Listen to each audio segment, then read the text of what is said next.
Second part में आप सभी का स्वागत है। इस कहानी का पहला पार्ट चैनल पर अपलोड कर दिया गया है, जिसकी लिंक आपको डिस्क्रिप्शन में मिल जाएगी। पिछले एपिसोड में हमने देखा कैसे लूसी जॉन को स्कूल में बचाता है और वो जॉन के घर पर सबका प्यारा बन जाता है। लेकिन अब लूसी को यहाँ से जाना होगा, क्योंकि उसके बारे में यहाँ बाकी सबको भी पता चल चुका है। जॉन और उसके डैड लूसी को जंगल ले जाने के लिए तैयार हो रहे हैं। जॉन लूसी को बिल्कुल आज़ाद माहौल में छोड़ना चाहता है, जहां उसे किसी भी तरह का खतरा ना हो, लेकिन उसके लिए इन्हें काफ़ी दूर जाना होगा। अपने लिए ज़रूरी सामान लेकर अगले दिन ये सब जंगल की ओर निकल जाते हैं। यहाँ इनके सामने फॉरेस्ट ऑफिसर्स आते हैं। दरअसल जॉन के डैड ने ही उन्हें फ़ोन करके लूसी के बारे में बताया होता है, ताकि लूसी को उनके हवाले करने पर उन्हें कुछ इनाम मिल जाए। जॉन को इस बात को सुनकर बहुत बुरा लगता है। जॉन के डैड उन ऑफिसर्स से कुछ बात करने जाते हैं। इतने में ही जॉन अपने डैड का स्कूटर लेकर वहां से निकल जाता है।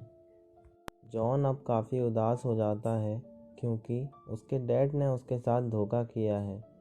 हालांकि अब जॉन लूसी को लेकर काफ़ी दूर आ गया है, लेकिन अभी भी इन्हें काफ़ी लंबा रास्ता तय करना है। इसलिए ये एक जगह पर रुकते हैं। यहाँ आसपास कोई भी नहीं होता। जॉन यहाँ दिशाओं को देखकर सही रास्ते का पता लगाने की कोशिश करता है, क्योंकि उस जंगल तक जाने का रास्ता सिर्फ और सिर्फ जॉन के डैड को ही पता था, और वो अब इनके साथ नहीं है।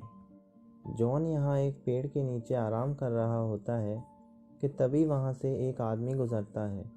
उस व्यक्ति की नज़र जॉन के सामान पर थी, साथ ही साथ उसने लूसी को भी देख लिया था। लूसी को जॉन ने एक चेन से बांधा होता है। वो आदमी जैसे ही लूसी की तरफ बढ़ता है, लूसी गुस्से से उसकी तरफ देखना शुरू कर देता है। इतने में ही जॉन की नींद खुल जाती है। उस आदमी को अपने इतने पास देखकर वो काफ़ी घबरा जाता है, और जॉन उससे पूछता है, तुम कौन हो और क्या चाहते हो? वो व्यक्ति यहाँ एक अच्छा इंसान होने का नाटक करता है। वो जॉन से कहता है कि इतने सुनसान रास्ते में इस चीते के साथ तुम क्या कर रहे हो? क्या तुम्हें यहाँ डर नहीं लगता? जॉन उस व्यक्ति को अपने और लूसी के बारे में बताता है। जॉन की पूरी बात को सुनकर वो व्यक्ति, जिसका नाम जेम्स है, इनके साथ जाने के लिए कहता है। यहाँ जॉन भी जेम्स को अपने साथ ले जाने के लिए मान जाता है। अब ये तीनों अपने सफ़र में आगे बढ़ते हैं। अचानक से इनका स्कूटर रुक जाता है। अब तक शाम का वक्त हो चुका था। जेम्स को पता चलता है कि इस स्कूटर में पेट्रोल ख़त्म हो चुका है। जॉन का इस बात पर ध्यान नहीं जाता। अब ये आगे नहीं जा सकते, इसलिए ये वहीं रुकने का इंतज़ाम करते हैं। जेम्स का प्लान था कि जैसे ही जॉन और लूसी सो जाएंगे, वो लूसी को लेकर यहाँ से भाग जाएगा, लेकिन लूसी की आंखें खुली ही रहती हैं। जेम्स काफ़ी रात तक उनके सोने का इंतज़ार करता है, लेकिन यहाँ जेम्स की ही नींद लग जाती है। सुबह के समय जेम्स की नींद जैसे ही खुलती है, वो देखता है कि जॉन और लूसी वहाँ नहीं होते। जेम्स के पास उसकी गन भी नहीं होती। जेम्स इस बात से समझ जाता है कि जॉन को उसके बारे में सब कुछ पता चल चुका है। वो जल्दी से उठता है, और जॉन का स्कूटर भी वहीं होता है। अब जेम्स भी आगे बढ़ने लगता है। अब हमें जॉन और लूसी को दिखाया जाता है, जो उस जंगल के काफ़ी पास पहुंच चुके हैं। यहाँ जॉन को एक हिरन का झुंड नज़र आता है।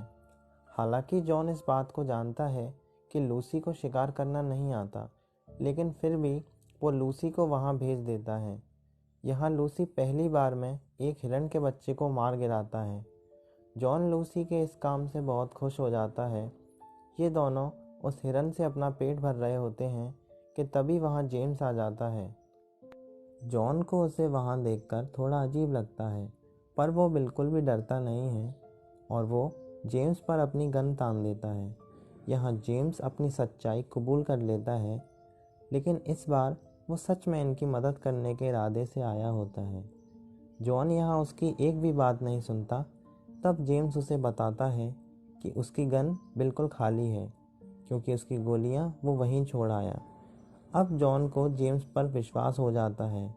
ये सब अब जंगल की तरफ बढ़ते हैं, जहाँ दूर इन्हें एक चीता नज़र आता है। थोड़ा देर बाद इन्हें कई सारे चीते नज़र आते हैं। अब जेम्स काफ़ी उदास हो जाता है क्योंकि उसका दोस्त उससे दूर जा रहा है, लेकिन वो खुश भी है क्योंकि वो उसे एक अच्छी जगह पर छोड़ रहा है जहाँ वो आज़ादी से रहेगा। लूसी उन चीतों के ग्रुप में मिल जाता है। जेम्स और जॉन ये देखकर काफ़ी खुश हो जाते हैं। कहानी के अंत में हम देखते हैं जेम्स और जॉन शहर में वापस आ चुके हैं। अब यहाँ इनके सामने दो रास्ते हैं, जहाँ एक तरफ जॉन का घर है। जेम्स से बाय कहकर जॉन उस रास्ते पर जाने लगता है, पर तभी उसे अपने डैड की याद आ जाती है और वो वापस लौटकर जेम्स का हाथ पकड़ लेता है, जिसका मतलब अब जॉन अपनी पुरानी ज़िंदगी को अलविदा कह चुका है।